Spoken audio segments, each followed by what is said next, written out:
এই ক্যাম হলো ব্যাক বেডের জন্য, এটা হলো ফ্রন্ট বেডের জন্য, একসাথে ক্যারেজ আকারে থাকে। এটা হলো আমাদের right to left, left to right এভাবে মুভ করেই। এখানে ব্যাক বেডের মধ্যে এবং ফ্রন্ট বেডের মধ্যে যে ক্যামগুলো আছে দুটোর মধ্যে স্ট্রাকচারাল কোনো পার্থক্য নাই, যেটা সেম। এখানে আমাদের অনেকগুলো ক্যাম আছে, অনেকগুলো সেগমেন্টেড বা খণ্ডিত করা আছে, যেগুলোকে একই রকম ইলেকট্রিক করার মধ্যে দিয়ে আমরা বিভিন্ন রকমের লুপ বা বিভিন্ন রকমের ক্যামের স্ট্রাকচার দিই। এটার মধ্যে আপথ্রো ক্যাম আছে, রেটিং ক্যাম আছে, তারপরে স্টিচ ক্যাম আছে, তারপরে হলো কার্ডিগান ক্যাম আছে, তারপরে হলো আপার ফিক্স ক্যাম আছে, অনেকগুলো ক্যাম আছে। তো এখানে এটা হলো আমাদের মেশিনের ফাংশনাল উইথ, এটা 42 ইঞ্চ। কিন্তু আমরা 42 ইঞ্চের ফেব্রিক তৈরি করবো না, আমরা এই মুহূর্তে 10 ইঞ্চি বা তার থেকে একটু বেশি উইথের ফেব্রিক তৈরি করব। তো সেই ক্ষেত্রে আমাদের মেশিনের এখানে যে জিরো আছে, এটা হলো কাভার প্লেট বলি এটাকে।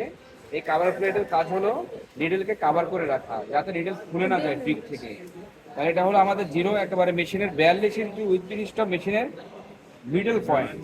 এই মিডল পয়েন্ট থেকে আমরা এদিক থেকে এদিকে 4 ঘর পর্যন্ত নিলাম, এদিক থেকে এদিকে 4 ঘর পর্যন্ত নিলাম, এতটুকু উইথের ফেব্রিক তৈরি করব। তার পাশাপাশি আরেকটা ব্যাপার, সেটা হলো আমাদের মেশিনের গেজ হলো 7। কত গেজ? 7। প্রতি ইঞ্চিতে 7টা নিডেল আছে। এটা হলো নিডেল সিলেক্টিং কম্প। এই কম্পের বৈশিষ্ট্য হলো এটা, এই যে এখানে যদি আমি ধরি, তাহলে একটা নিডেলকে সিলেক্ট করতেছে আর একটা নিডেলকে ছেড়ে দিচ্ছে। তার মানে অড নাম্বারগুলোকে ধরে, ইভেন নাম্বারগুলোকে ছেড়ে দেয়। আমি যদি 1 ইঞ্চিতে এভাবে এটাকে ধরি এবং নিচের দিকে যদি চাপ দিই, তাহলে শুধুমাত্র অড নাম্বারগুলোকে ধরবে, ইভেন নাম্বারগুলোকে ছেড়ে দিবে। ছেড়ে দেওয়ার ফলে 1 ইঞ্চিতে নিডেল ছিল 60টা, আর এটা অড ইভেন ব্যালেন্স করার কারণে 1 ইঞ্চিতে নিডেল চলে যাবে 3.5। আমাদেরকে অনেক সময় জিজ্ঞেস করে মেশিনের যে 2 ইঞ্চিতে 60টা, আমাদেরকে অনেক সময় জিজ্ঞেস করে যে 2.5 গেজ বলতে কি বুঝি। তখন আমরা বলি যে 2 ইঞ্চিতে 5টা নিডেল। 3.5 গেজ বলতে 2 ইঞ্চিতে 60টা নিডেল। আমরা এটাকে হাফ গেজ করে নিলাম এই শর্তে, যাতে স্ট্রাকচারটার ডেন্সিটি কম হয় এবং সহজে জিনিসগুলো বোঝা যায় ভাবে। এটাকে আমরা হাফ গেজ করে নিলাম। হাফ গেজ করে নেওয়ার পরে এখানে আরেকটা জিনিস আছে, সেটা হলো ল্যাচ ওপেনিং ব্রাশ। এই ল্যাচ ওপেনিং ব্রাশের কাজ হলো নিডেল যখন ক্যামের সহায়তায় উপর উঠে, তখন নিডেলের সাথে এই অংশে রাবিং হয়। নিডেলের সাথে এই অংশে রাবিং হয়। রাবিং, আর এই অংশে যখন রাবিং হবে তখন নিডেলের ল্যাচটা ওপেন হয়ে যাবে। তার পাশাপাশি নিডেলের মধ্যে লিঙ্ক জমা হয়। এই যে ইয়ার্নগুলো আছে, ইয়ার্নের মধ্যে বিভিন্ন রকমের ফাইবার থাকে। ফাইবার বলতে আমরা নিডিং এর জন্য যে ইয়ার্ন ব্যবহার করি, সেটার মধ্যে টিপিআই কম থাকে, টুইস্ট পার ইঞ্চ কম থাকার কারণে হেয়ার এনএস বেশি থাকে। আর এটার নিডিং এর সময় এই হেয়ার এনএস বা প্রজেকশন ফাইবারগুলো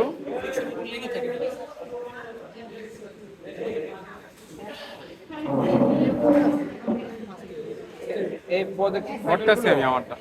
প্রজেক্টিং ফাইবারগুলো নিডেলের ল্যাচের মধ্যে যদি লেগে যায়, তাহলে নিডেলের ল্যাচ জ্যাম হয়ে যাবে। আর সেই ক্ষেত্রে কি হবে, প্রপারলি ওপেন ক্লোজ হবে না, লুপ তৈরি করার ক্ষেত্রে প্রতিবন্ধকতা তৈরি হবে। যার জন্য আমার এই ল্যাচ ওপেনিং ব্রাশটার কাজ হলো নিডেলের মধ্যে যেন কোনো লিঙ্ক বা কোনো ফাইবার জমা হতে না পারে, সেটা পরিষ্কার করা। কেমন? তাহলে আরেকটা জিনিস বলি, সেটা হলো আমাদের ফাংশনাল উইথ যদিও আমাদের এখানে 42 ইঞ্চি, কিন্তু আমরা এখানে 10 ইঞ্চি উইথ বিশিষ্ট ফেব্রিক তৈরি করতেছি। সেই ক্ষেত্রে এই নিডেলগুলো নিচে নামানো বলতে, নিডেলকে যখন আমরা নিচে নামিয়ে রাখবো, তখন নিডেলগুলো ক্যাম কাভারেজের বাইরে থাকবে। আর এখানে স্প্রিং আছে, যে স্প্রিং গুলোকে উপরের দিকে ধাক্কা দিলে নিডেলটা একটা নির্দিষ্ট পয়েন্টে তথা ক্যাম কাভারেজের মধ্যে চলে আসে। তাহলে এই যে যেটাকে ধাক্কা দিয়ে, হ্যাঁ স্প্রিং, এই স্প্রিংকে বলা হয় সিকিউরিটি স্প্রিং। কি বলে? Security spring. এই সিকিউরিটি স্প্রিংটা নিডেলকে একেবারে নির্দিষ্ট ক্যামের যে ট্রাক বা রাস্তা, সে রাস্তার মুখ বরাবর এনে বসায় দেয়। এটাকে যদি আমি ম্যানুয়ালি এখানে এনে বসায় দিই, তাও সে থাকবে, কিন্তু কন্টিনিউয়াসলি যখন আমি কোর্স ফিট করব, তখন সে তার নির্দিষ্ট জায়গায় থাকবে না, কারণ কেউ তাকে তো ধরে রাখতেছে না। যার ফলে সে ক্যামের যে ট্র্যাক, সেই ট্র্যাকের মুখ থেকে যদি হালকা একটু নিচে নেমে যায়, কোনো সলিড পার্টের মুখে যদি পড়ে, তখন ভেঙে যাবে না। তাহলে স্প্রিংটা কি করে, নিডেলকে নির্দিষ্ট ট্র্যাক বরাবর ধরে রাখে, যার ফলে নিডেল ভাঙে না। তাহলে নির্দিষ্ট জায়গায় ধরে রাখা আর নিডেল না ভাঙা, তার মানে সিকিউরিটির কাজ করে। আর যদি নিচে নামি এভাবে যদি ম্যানুয়ালি দিয়ে রাখি, তাহলে সেই ক্ষেত্রে কি হবে, ভেঙে যাবে। যেহেতু এটা সিকিউরিটি পারপাসে নির্দিষ্ট জায়গায় নিডেলকে ধরে রাখি, সেজন্য আমরা এটাকে সিকিউরিটি স্প্রিং বলি। অথবা অনেক বেশি উইথ বিশিষ্ট মেশিন হওয়ার পরেও আমরা নির্দিষ্ট এরিয়াতে বা নির্দিষ্ট উইথে ফেব্রিক তৈরি করার জন্য এটা দ্বারা নিডেলকে সিলেকশন দেই, যার জন্য এটাকে সিলেকশন স্প্রিং হলো। ঠিক আছে? তাহলে এই যে সিলেকশন স্প্রিংগুলো দিয়ে আমি এখানে নিডেলগুলোকে অ্যাক্টিভ করলাম। করে সেটাকে এটা দিয়ে হাফ গেজ করে নিলাম। কোন পারপাসে? এই যে এখানে পুশ করো, তুমি পুশ করো তাহলে বুঝতে পারবা। দেখছো? এই যে ওকে, বুঝছে এই পর্যন্ত? বুঝছি। তাহলে এটাকে একটু এদিক থেকে এদিকে একটু নিয়ে নিচ্ছি ল্যাচগুলো ওপেন করার জন্য। এবার আমি ফাস্ট ফোর্স ফিট করব। এই যে এটা হলো আমাদের ফিডার। এই ফিডারের মধ্যে এখানে সুতাগুলো রেখে সুতাগুলোকে মেশিনের যে নির্দিষ্ট ইয়ার্ন পাত আছে সেই পাতের মধ্যে নির্দিষ্ট প্রসিডিউর অনুযায়ী আমি ফিট করব। করে এখানে ফিডারের মধ্যে সেট করে দিব। দেওয়ার পর সুতাকে দুইটা বেডের মধ্যবর্তী স্থানে যে স্পেস আছে সেটার মধ্যে দিয়ে পাস করে দিব। পাস করে দিয়ে নিচ দিয়ে নিয়ে যে কোনো একটা লিভারের সাথে জড়িয়ে রাখবো, নাহলে তো সুতোটা উঠে যাবে। এই যে লিভারের সাথে জড়িয়ে দিয়ে তারপরে আমি ফাস্ট ফোর্স ফিট করার জন্য মেশিনটি এই পাশে আনলাম। এখানে যেটা আছে হুইলটার নাম হলো star fruit wheel. Star fruit বলতে কামরাঙ্গার মতো আর কি, এটা কামরাঙ্গা স্লাইস করে কাটলে যেরকম হয় সেটার মতো, অথবা এটাকে আমব্রেলা হুইল বলি। এটাকে যখন এদিকে ঘুরাই তখন এদিক দিয়ে একটা পুশ রড বের হয়। এই পুশ রডটা বের হয়ে এদিকে যে স্লটটা আছে এই স্লটের মধ্যে যে আটকা পড়ে। আর যদি এদিকে ঘুরিয়ে দিই তাহলে এটা উপরে থাকে। বিভিন্ন প্রয়োজনে আমাকে ক্যাম ক্যারেজ এই ফিডার বেতি রেখে মুভ করার প্রয়োজন হয়, তো সেক্ষেত্রে এটাকে আলাদা করা এবং সংযুক্ত করার ব্যবস্থার জন্য এখানে স্টার ফ্রুট হুইল আছে। লক সিস্টেমের মতো। এই যে এটা এতক্ষণ ফ্রি ছিল, এবার লক হয়ে গেল। আবার যদি এদিকে ঘুরাই তাহলে এটা খুলে যাবে। ঠিক আছে, বিভিন্ন সময় আমার এই ফিডার বেতি রেখে মেশিনকে চলানোর প্রয়োজন হয়, সেটা করার লক জন্য। হয়ে লাগছে ওটা সহজে চলে আসছে। ফিডার অ্যাডজাস্ট না মানে এই যে এখন তো ধরতেছে না, এই যে ধরতেছে না। নিজেরটা লক করলে তো আবার লক করে তো সুতা সহ আসছে না। ফিট ফিট পাবে না তো না করলে। ওকে, লক করলে ফিট পাবে। এবার ফাস্ট কোর্স ফিট করবে। এই যে ফাস্ট কোর্স ফিট করবো। ফার্স্ট কোর্স ফিট করার ক্ষেত্রে আমার এই যে ওয়্যারটা আছে এটার নাম হলো টেক ডাউন কম। টেক না, এটার একটা ওয়্যার ছিল চিকন, এই যে আমার কাছে এই যে তোমাকে এটা ধরে রাখ। এই যে এটা দেখা যাচ্ছে এটার নাম হলো টেক ডাউন কম। এই টেক ডাউন কম্বের মধ্যে ভার্টিক্যাল যে ওয়্যারগুলো আছে প্রত্যেকটা ওয়্যারের মাথায় ছিদ্র আছে। আমি এই যে এখানে যে ফার্স্ট কোর্স ফিট করলাম প্রত্যেকটা লুপ নিডেলগুলো প্রত্যেকটা ইয়ার্ন রিসিভ করছে, তাই না? এবং প্রত্যেকটা নিডেলের মধ্যে ইয়ার্ন আছে। এখন আমি এটাকে যদি নিচ থেকে উপর দিকে তুলি ভার্টিক্যালি, তাহলে এই সবগুলো ওয়্যার লুপের ভিতর দিয়ে উপরে উঠবে। আর যখন লুপের ভিতর দিয়ে উপরে উঠবে প্রত্যেকটা ওয়্যারের মাথার মধ্যে তো ছিদ্র আছে। আমি এই ওয়্যারটাকে যখন প্রত্যেকটা ওয়্যারের হেডের দিকে ইনসার্ট করে দিব তখন ওই যে লুপগুলো এটার ভিতরে ছিল সবগুলো আটকা পড়বে। আটকা পড়লে এখানে যে হোলগুলো আছে সেটার মধ্যে আমি ডেড ওয়্যারের, এটা হলো আমাদের ডেড ওয়্যারের হ্যাঙ্গার। এই হ্যাঙ্গারটাকে এভাবে হ্যাং করলাম আর এখানে ডেড ওয়্যার আছে প্রয়োজন অনুযায়ী আমি ডেড ওয়্যার অ্যাড করবো, কেমন? তবে এখানে সতর্কতা আছে একটা, সেটা হলো আমরা মেশিনের মিডল পয়েন্ট 0 থেকে এদিকে 4 ঘর এদিকে 4 ঘর নিলাম। এখানে এই কমটার মিডল পয়েন্ট হলো এটা। এই মিডল পয়েন্টের সাথে জিরোকে মিলিয়ে নিতে হবে। যদি একটু এদিকে বেশি করি তাহলে ফেব্রিকের মধ্যে ওয়েট টেক ডাউনের ব্যালেন্স হবে না। যার জন্য এটাকে আমরা ব্যালেন্স করে নেওয়ার জন্য অবশ্যই মিডল পয়েন্ট, আর এটাকে আগে হ্যাং করে নেই যাতে আমাদের সুবিধা হয়, কেমন? অথবা এটাকে এভাবে রেখে দিলাম, দিয়ে দিলাম, দিয়ে এখানে যে জিরো আছে জিরো বরাবর ধরলাম এটাকে। হ্যাঁ, এটা বুঝলেন কেন? এই যে আমার জিরো, এই যে আমি হাত জিরোতে রাখছি। আন্দাজই তো পুরো না। একটু এদিক ওদিক হতে পারে কিন্তু বেশি এদিক ওদিক হবে না। কম্বের মাঝখান আর যেখান থেকে আমি ফেব্রিকের যে মিডল পার্ট সেটার মাঝখানে সাথে অ্যাড করব। এই যে লুপের ভিতর দিয়ে সবগুলো ওয়্যার উপর দিকে উঠে যাবে। ঠিক আছে, দিয়ে দিলাম। এবার আমি দিয়ে দিব ওয়েট। এই যে ডেড ওয়েটটা এখানে দিয়ে দিচ্ছি। একটা দিলাম, দুইটা। হ্যাঁ,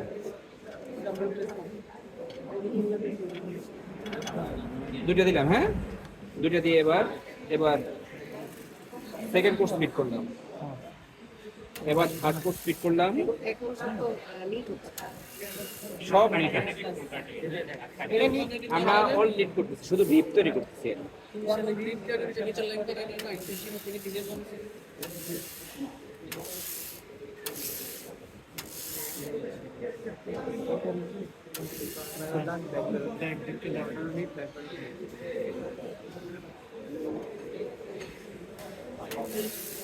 ওকে, এখন যেটা হচ্ছে সেটা হলো আমাদের 1 রিপ।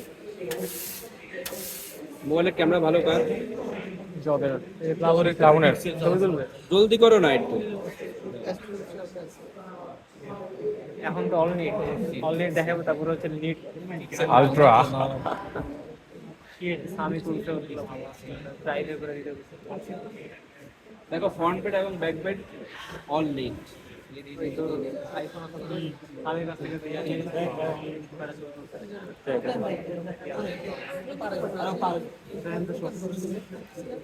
এটা এটা ল্যান্ডস্কেপ এটা সেট করো। আরেকটু আমি তোলার সময়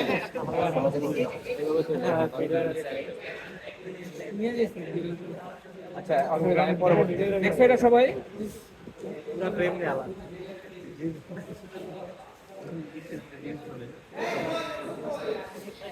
নেক্সট এটা এই যে দেখা যাচ্ছে এটা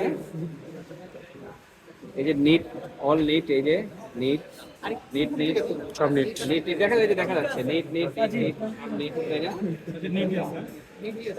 তাহলে এবার আমরা ব্যাক বেডে যেটা করবো সেটা হলো টাক। এই যে দেখো এখানে যে লিভারটা আছে, এই লিভারটার অপোজিট সাইডে আমাদের ক্যামের যে ফাংশনাল সাইড, সেই সাইডের মধ্যে যে আমাদের কার্ডিগান ক্যামটা আছে সেটা অ্যাক্টিভ অবস্থায় আছে। এটাকে যদি পেছনের দিকে টান দিই তার মানে সেটা ভিতরের দিকে ঢুকে যাবে, তাহলে এটাকে এদিকে টান দিলে ওই কার্ডিগান ক্যামটা ইনঅ্যাক্টিভ হয়ে যায়। আর এই কাজটা আমরা ফ্রন্ট বেডের মধ্যে করব ম্যানুয়ালি, আর ব্যাক বেডের মধ্যে করব লিভারের মাধ্যমে। দেখো এটা দিয়ে তো আমরা টাক করি তাই না? তাহলে এটাকে যখন এদিকে টান দিই দেখো এটা উঠে গেছে উপরের দিকে, এদিকে ছেড়ে দেওয়ার সাথে সাথে নিচের দিকে নেমে যাচ্ছে, তার মানে কাজটা করবো লিভার দিয়ে। তাহলে এবার আমাদের হাফ কার্ডিগান করার জন্য ব্যাক বেডে করলাম টাক, ফ্রন্ট বেডে করবো নীল। ব্যাক বেড ফ্রন্ট বেড কোনটা সেটা নিয়ে কনফিউশনের কিছু নাই, কারণ অপারেটর যেখানে থাকে তার সাপেক্ষে এটা ফ্রন্ট এটা ব্যাক, ঠিক আছে? তাহলে এবার ব্যাক বেডে করতেছি টাক আর ফ্রন্ট বেডে নীল। ক্যামেরা দাও। টাক এভাবে তুল। ল্যান্ডস্কেপে আগে তোলার কারণে হরিজন্টালি হচ্ছিল না।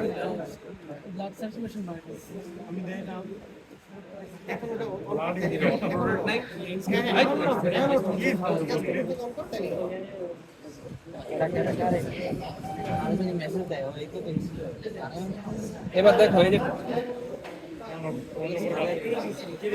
আচ্ছা আমি অটো রোটেট অফ করে দেয় তাহলে তো হয়। আরে অটো রোটেট অফ হ্যাঁ একটু ক্লোজ। একেবারে ঝুম করে তো আলট্রা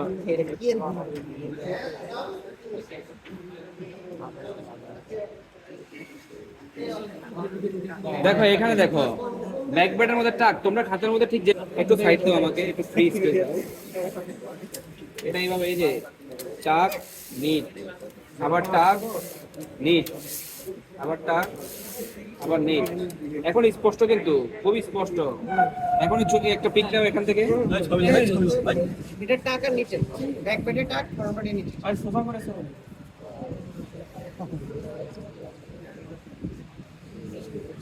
আইডিয়াটা বলছি ঠিক আছে? আবার এটাকে আবার নিট, আবার টাক, ব্যাক বেডে টাক, ফ্রন্ট বেডে নিট, আবার নিট, আবার টাক, আবার নিট, আবার টাক, আবার নিট, আবার টাক, আবার নিট, আবার টাক, নিট, আবার টাক। হ্যাঁ দিয়ে দিলাম। এতটুকু ফেব্রিক আমাদের হাফ কার্ডিগান হলো। এবার আমরা একটু রিপ তৈরি করে নেই যাতে দুটোর সাথে কম্পেয়ার করতে পারি। আমি রিপ তৈরি করে নিচ্ছি একটু। বাংলা ছাড়া হচ্ছে ঠিক আছে, এবার ফুল কার্ডিগান। ব্যাক বেড প্রথমে টাক, ব্যাক বেড রিলিজ করে দিয়ে এবার ফ্রন্ট বেডে টাক। এই যে এবার ফ্রন্ট বেডে টাক হলো, ব্যাক বেডে নিট হলো, আবার ব্যাক বেডে দিচ্ছি টাক, ফ্রন্ট বেডে নিট। এবার ব্যাক বেড রিলিজ করে দিলাম, ফ্রন্ট বেডে ম্যানুয়ালি টাক তৈরি করার জন্য লিভারকে টান দিয়ে ধরলাম, যার ফলে ব্যাক বেড এটা তো লিভার দিয়ে করি কিন্তু আমরা দুধের সুবিধাটা ভুলে রাখি। তারপরে হ্যাঁ তারপর আবার ব্যাক বেডে টাক, এবার ব্যাক বেড রিলিজ করে দিয়ে ফ্রন্ট বেডের মধ্যে টাক, ব্যাক বেডে নিট। আমার তো প্রোডাকশন পারপাসে আমরা বুঝে কাজ করতে চাই সেক্ষেত্রে ম্যানুয়ালি তো এটা দেখাতে হবে আবার এই যে স্যার রিলিজ করে দিলাম বুঝে সব বুঝে রিলিজ করে দিয়ে ফোন আরে ও সব বুঝে পিছে দাঁড়া আছে দাস না কিছু না বুঝে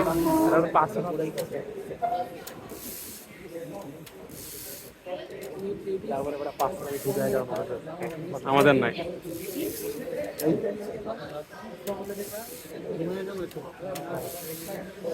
খাতায় লাগছে খাতায় লাগছে পা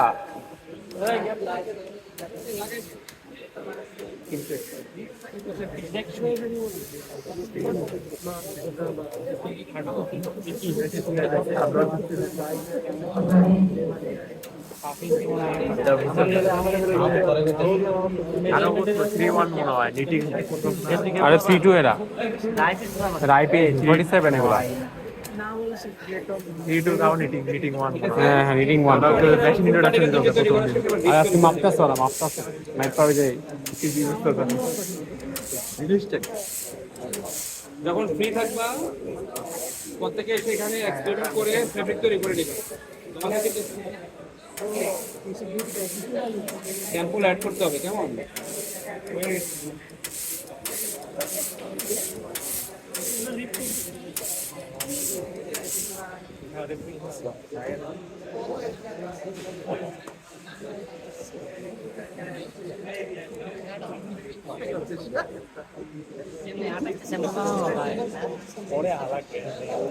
আমাদের বানাতে হবে স্যাম্পল হ্যাঁ তো কি স্যাম্পল নিয়ে নিই কাটুন আমাদের হাফ অফ হলো সব আছে না এটাতে বেশি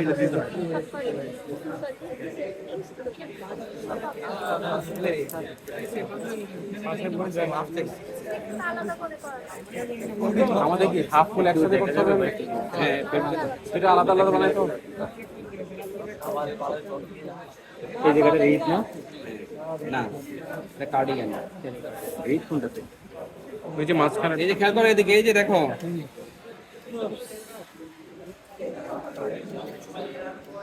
এটার এই পাশ এবং এই পাশ দুটোই দেখো আর এটার এই পাশ এবং এই পাশ দেখো এটার কিভাবে সেম হলো একটা বেশি এই যে দেখো এই পাশের তুলনায় এই পাশ কি সেম কোনটা বেশি ফ্লাফি এটা বেশি ফ্লাফি এটা কম তার মানে এই পাশে কমনলি সবগুলো নিট লুক ছিল আর এই পাশে টাক ছিল এই দেখো এটা অনেক বেশি ফ্লাফি এই যে পপকর্নের মতো দেখা যাচ্ছে এই যে এবং এই পাশে পপকর্নের মতো দেখা যাচ্ছে দেখো এই যে এইটা বেশি হ্যাঁ এই দুটোই কিন্তু সেম স্ট্রাকচার হলো এই যে এই পাশে দেখো এটা এবং এটা আর এটা দেখো এই পাশে নরমাল রিবের মতোই কিন্তু এই পাশে ফ্লাফি তার মানে এই পাশে দুই পাশে ফ্লাফি এই ফেব্রিকটার এটা এবং এটা দুই পাশে ফ্লাফি ফুল কার্ডিগান এটা ফুল কার্ডিগান আর এটার এক পাশে ফ্লাফি এই যে দেখো ফ্লাফি আর এক পাশে নরমাল হাফ কার্ডিগান এটা হলো হাফ কার্ডিগান তাহলে হাফ কার্ডিগান ফুল কার্ডিগান আর রিব বুঝে গেছে এটা হলো রিব ফুল কার্ডিগান আবার রিব আবার হাফ কার্ডিগান এগুলো ফিরে যাকে ওখানে নিয়ে গিয়ে দেখো